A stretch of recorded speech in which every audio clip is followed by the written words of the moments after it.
Microsoft എക്സലിലെ large, small ഈ രണ്ട് ഫംഗ്ഷനെ കുറിച്ചാണ് ഇന്നത്തെ വീഡിയോ.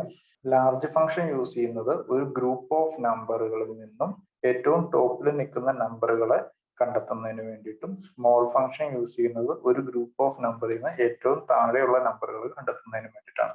ഇപ്പൊ ഞാനിവിടെ ഒരു എക്സാമ്പിളിന് 1 മുതൽ 10 വരെയുള്ള ഒരു നമ്പറുകൾ ആഡ് ചെയ്തിട്ടുണ്ട്. ഈ നമ്പറുകളിൽ നിന്നും ഞാൻ ലാർജ് ഫംഗ്ഷനും സ്മോൾ ഫംഗ്ഷനും ഉപയോഗിച്ച് ഏറ്റവും വലിയ വാല്യൂ ഏറ്റവും ചെറിയ വാല്യൂ കണ്ടെത്തുകയും ചെയ്യാം. അപ്പോൾ ലാർജ് ഫംഗ്ഷൻ യൂസ് ചെയ്യുന്ന സിന്റാക്സ് ലാർജ് ടൈപ്പ് ചെയ്തതിന് ശേഷം ബ്രാക്കറ്റ് ഓപ്പൺ ചെയ്യാം. അതിൽ അറേ സെലക്ട് ചെയ്യാം. അറേ എന്ന് ഉദ്ദേശിക്കുന്നത് നമ്മുടെ ഗ്രൂപ്പ് ഓഫ് നമ്പേഴ്സ് ആണ്. ഏത് നമ്പറിൽ നിന്നാണോ നമുക്ക് ലാർജ് നമ്പർ കണ്ടെത്തേണ്ടത് ആ നമ്പറാണ് സെലക്ട് ചെയ്യേണ്ടത്.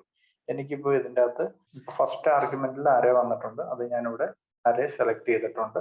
സെക്കൻഡ് ആർഗ്യുമെന്റ് ഞാൻ കോമ ഇട്ട് കഴിഞ്ഞാൽ സെക്കൻഡ് ആർഗ്യുമെന്റ് ഇവിടെ കെ എന്ന് പറയുന്ന ഒരു വേരിയബിൾ വന്നിട്ടുണ്ട്. ഈ കെ ഉദ്ദേശിക്കുന്നത് എനിക്ക് എത്രാമത്തെ ലാർജ് എന്ന് പറയുന്നത് നമുക്ക് ടോപ്പ് വാല്യൂ കണ്ടെത്തുന്നതിന് വേണ്ടിയിട്ടാണ്. അതിൽ തന്നെ എത്രാമത്തെ ടോപ്പ് വാല്യൂ ആണ് കണ്ടെത്തേണ്ടത് എന്നുള്ളതാണ്. അപ്പോൾ എനിക്ക് ഫസ്റ്റ് ലാർജ് നമ്പർ ആണ് കണ്ടെത്തേണ്ടത്. ബ്രാക്കറ്റ് ക്ലോസ് ചെയ്ത് കഴിഞ്ഞാൽ എനിക്ക് കിട്ടുന്നത് 10 എന്ന് പറയുന്ന ആൻസർ ആയിരിക്കും. കാരണം എനിക്ക് ഈ നമ്പർ അറയിലെ, അതായത് ഈ അറയിലെ ഏറ്റവും ഫസ്റ്റ് ടോപ്പ് നമ്പർ 10 ആണ്.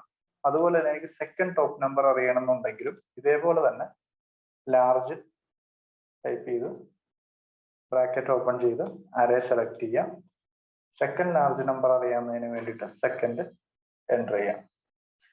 എൻ്റർ കൊടുത്തു കഴിയുമ്പോൾ എനിക്ക് ഈ ഒരു അറയിലെ സെക്കൻഡ് ലാർജ് നമ്പർ കിട്ടും.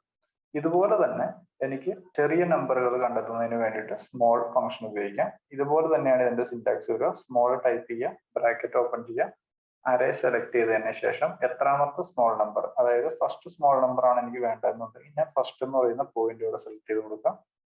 എൻ്റർ അടിച്ചു കഴിഞ്ഞാൽ എനിക്ക് ഏറ്റവും ലീസ്റ്റ് ആയിട്ടുള്ള അല്ലെങ്കിൽ ഏറ്റവും ചെറിയ നമ്പർ, ആദ്യത്തെ ചെറിയ നമ്പർ ഇതിൻ്റെ അകത്ത് കാണിക്കുന്നതാണ്. അതുപോലെ സ്മോൾ നമ്പർ എനിക്ക് രണ്ടാമത്തെ ചെറിയ നമ്പർ ആണ് കിട്ടേണ്ടതെന്നുണ്ടെങ്കിൽ ഞാനിവിടെ ഫോർമുല ടൈപ്പ് ചെയ്തതിനു ശേഷം അറേ സെലക്ട് ചെയ്യാം. സെക്കൻഡ് സ്മോൾ നമ്പർ വേണമെന്നുണ്ടെങ്കിൽ സെക്കൻഡ് ടൈപ്പ് ചെയ്യാം, എൻ്റർ കൊടുക്കുക. അപ്പൊ എനിക്ക് ഇവിടെ സെക്കൻഡ് സ്മോളസ്റ്റ് നമ്പർ കിട്ടി. ഇത് തന്നെ ഒരു റിയൽ ടൈം രീതിയിൽ എങ്ങനെ യൂസ് ചെയ്യാം എന്നുള്ളത് ഒരു വേറൊരു എക്സാമ്പിൾ കാണിച്ചു തരാം. ഇവിടെ ഷീറ്റ് നമ്പർ 2 എൻ്റെ കുറച്ച് ഡാറ്റ ഉണ്ട്. ഇത് കുറച്ച് സ്റ്റുഡൻസിന്റെ പേരും സ്റ്റുഡൻസിന് കിട്ടിയിരിക്കുന്ന മാർക്കുകളുമാണ് ഈ ടേബിളിലുള്ളത്. ഇപ്പൊ എനിക്ക് കണ്ടെത്തേണ്ടത് ഒന്ന് ടോപ്പ് സ്കോർ, ഫസ്റ്റ് ടോപ്പ് സ്കോറും സെക്കൻഡ് ടോപ്പ് സ്കോറും അതുപോലെ ബോട്ടം സ്കോറും എനിക്ക് കണ്ടെത്തേണ്ടതായിട്ടുണ്ട്. അതായത് ഏറ്റവും കുറവ് മാർക്ക് മേടിച്ച 2 പേര്, അവരെ എനിക്ക് കണ്ടെത്തേണ്ടതുണ്ട്. അപ്പൊ അതിനു വേണ്ടിയിട്ട് ഞാനിവിടെ സെലക്ട് ചെയ്യുന്നത് ഫസ്റ്റ് ഓപ്ഷൻ ടോപ്പ് സ്കോർ കണ്ടെത്താൻ വേണ്ടിയിട്ട് ഇതുപോലെ തന്നെ ലാർജ് ടൈപ്പ് ചെയ്തതിന് ശേഷം അറേ സെലക്ട് ചെയ്യാം. മാർക്കുകൾ കണ്ടെയ്ൻ ചെയ്യുന്ന സെല്ലുകളാണ് അറേ, കോമ, എനിക്ക് ഫസ്റ്റ് ടോപ്പ് സ്കോർ ആണ് സെലക്ട് ചെയ്യേണ്ടത്. അപ്പൊ ഫസ്റ്റ് എന്നുള്ളതിന്റെ ഒന്നെങ്കിൽ നമുക്കിവിടെ ഫസ്റ്റ് സെലക്ട് ചെയ്യാം, അല്ലെന്നുണ്ടെങ്കിൽ ഞാനിവിടെ ഫസ്റ്റ് ഒന്ന് ടൈപ്പ് ചെയ്ത് കൊടുക്കാം, ഒന്നൊന്ന് ടൈപ്പ് ചെയ്ത് കൊടുക്കാം. ഓക്കെ, ഇതിൽ ഏറ്റവും മാർക്ക് കൂടുതൽ ഇട്ടേക്കുന്ന 98 ആണ്.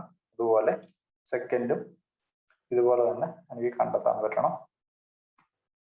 ലാർജില് അറേ ചൂസ് ചെയ്തിട്ട് കോമ, എനിക്ക് സെക്കൻഡ് ടോപ്പ് സ്കോറിനെയാണ് കിട്ടേണ്ടത്, അതിനുവേണ്ടി സെക്കൻഡ് ടൈപ്പ് ചെയ്തിട്ട് കൊടുത്തു, എൻ്റർ കൊടുത്തു കഴിഞ്ഞപ്പോൾ എനിക്ക് സെക്കൻഡ് ടോപ്പ് സ്കോറിനെ ഇവിടെ കിട്ടിയിട്ടുണ്ട്. ഇതുപോലെ എനിക്ക് ബോട്ടം സ്കോറും കിട്ടാൻ വേണ്ടിയിട്ട് ഞാൻ സ്മോൾ ഫംഗ്ഷൻ യൂസ് ചെയ്യും. സ്മോള് ബ്രാക്കറ്റ് ഓപ്പൺ ചെയ്ത് സെയിം അറേ തന്നെ, എനിക്ക് ഈ മാർക്കിലുള്ള പോലെ തന്നെയാണ് ബോട്ടം സ്കോറിന്റെ ലിസ്റ്റും എനിക്ക് കിട്ടേണ്ടത്. അപ്പോൾ ഫസ്റ്റ് ബോട്ടം സ്കോർ എനിക്ക് ഈ രീതിയിൽ ടൈപ്പ് ചെയ്തതിനു ശേഷം എൻ്റർ കൊടുക്കാം. ഏറ്റവും ബോട്ടം സ്കോർ 25 മാർക്സ് ആണ് ഇതിൻ്റെ അകത്തുള്ളത്. അതുപോലെ സെക്കൻഡ് ബോട്ടം സ്കോറും ഇതുപോലെ തന്നെ എനിക്ക് കണ്ടുപിടിക്കാൻ പറ്റും. സ്മോൾ ടൈപ്പ് ചെയ്യാം, ബ്രാക്കറ്റ് ഓപ്പൺ ചെയ്ത് അറേ സെലക്ട് ചെയ്തതിനു ശേഷം സെക്കൻഡ് ബോട്ടം സ്കോർ എൻ്റർ കൊടുത്തു കഴിഞ്ഞാൽ എനിക്ക് സെക്കൻഡ് ബോട്ടം സ്കോറും കിട്ടി. ഇതാണ് മൈക്രോസോഫ്റ്റ് എക്സലിലെ സ്മോള് ലാർജ് ഫംഗ്ഷന്റെ യൂസേജ്.